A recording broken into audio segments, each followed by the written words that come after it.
People keep repeating the same claim. Islam means submission. Islam means surrender. Muslim means one who submits. Scholars agree. Native speakers agree. That sounds so decisive until you ask one question.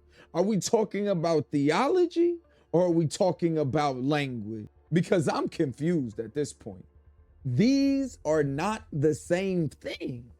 I'm not arguing that Islam does not require obedience to God.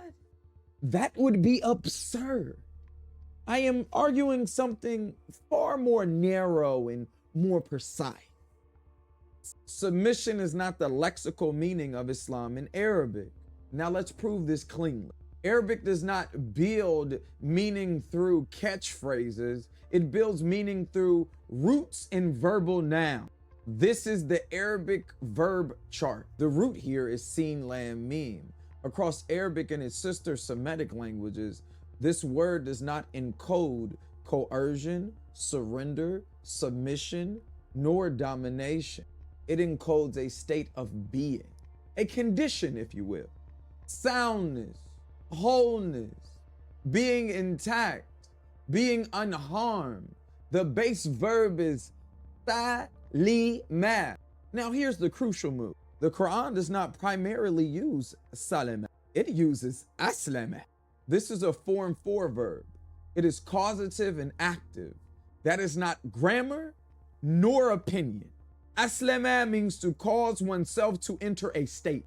That state is wholeness, not to be forced, crushed, or surrendered. You are doing something to yourself deliberately. From the verb comes Islam.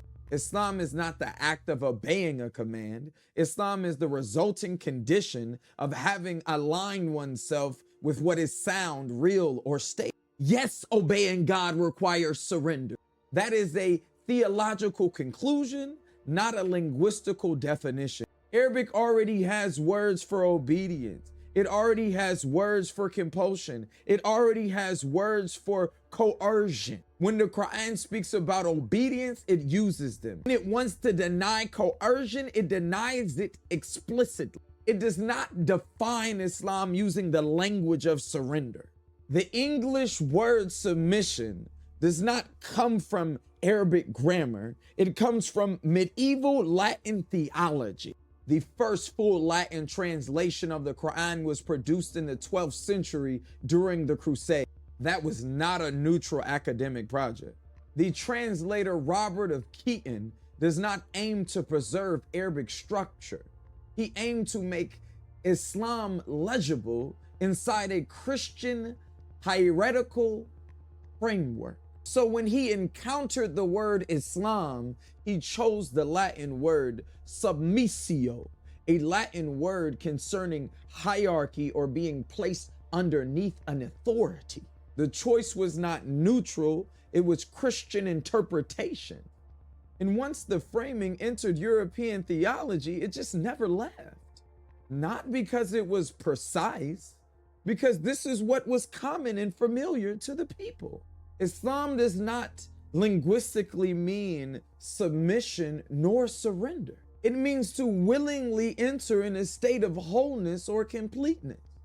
Obedience, discipline, accountability, they may follow. Those are consequences. Those are not definitions. Once you see where the word submission actually enters into the story, you realize it was never an accident. It survived because it was useful. The pen is mightier than the sword. If you can't beat the Muslims on the ground, beat them in their books.